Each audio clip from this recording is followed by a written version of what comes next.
Hi everyone, my name is Rachita. Welcome back to the channel. Today I'm going to be talking to you about finding a home daycare in Canada. Finding a daycare in Canada is extremely challenging. Our original intention was to find a center daycare that she can start when she turns 15 months. So when I gave birth, we were in Ottawa and we had a central website where we have to select 10 daycares that we want to enroll our daughter in and get on the waiting list.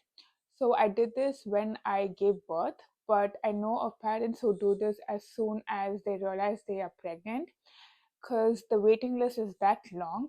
So it's really important that you get on the waiting list as soon as you know that you are pregnant, and then you constantly have to follow up with them. I wasn't able to do either.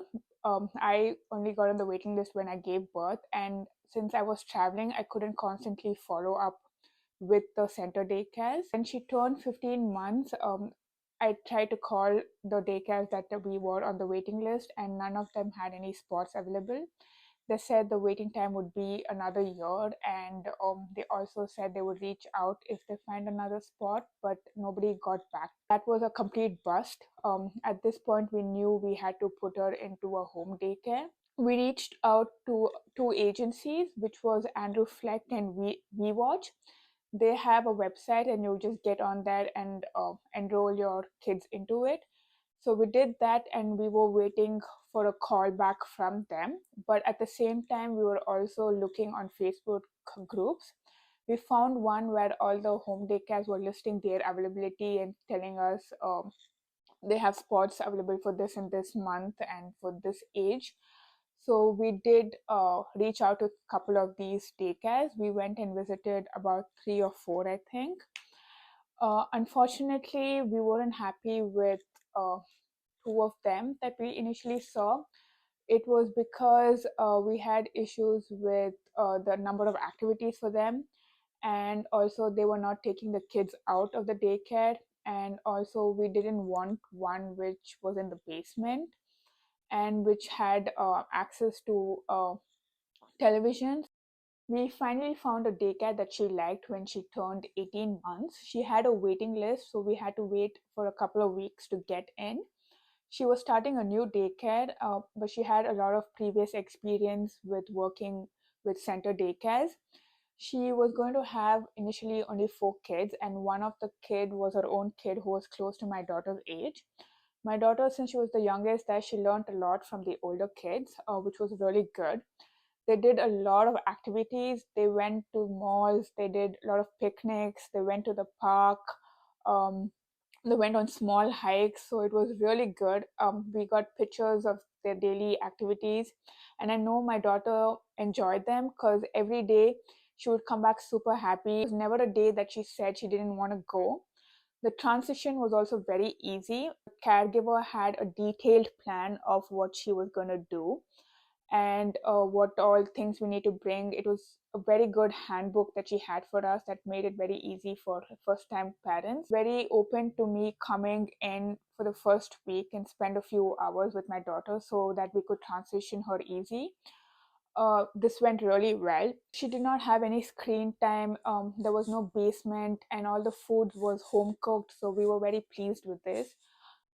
What we have learned from our search in finding a home daycare is that there are lots and lots of home daycares available. Many of them are unlicensed. We did not want to put her in an unlicensed daycare because they are not regularly inspected, nor they are asked to meet the standards set by the ministry. So we were not comfortable with this and did not choose a unlicensed one.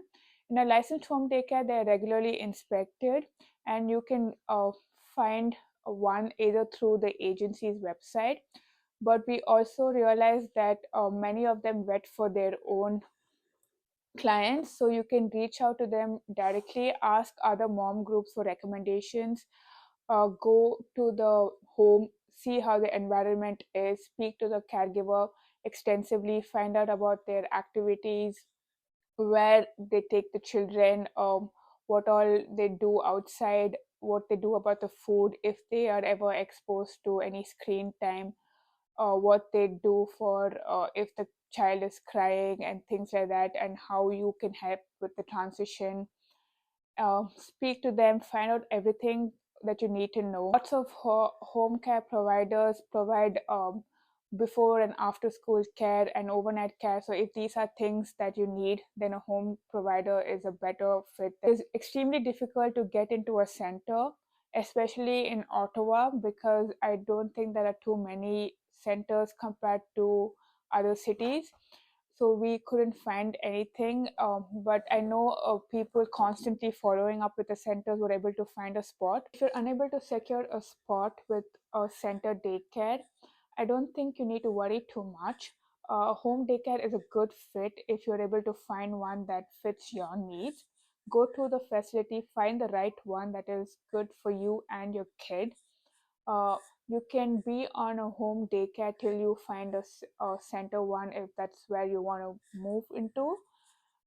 It's usually easier to find one when your child is a little older. Fortunately, we were not able to stay with our home daycare because we had to move to a new city for a new job. So we had to do this a search for a home daycare from scratch all over again.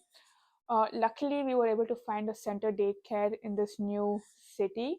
I will speak to you about this in the next episode. I really hope that I shed some light on home daycares and help you make a decision in case you are deciding between a home and a center daycare. Thank you for watching.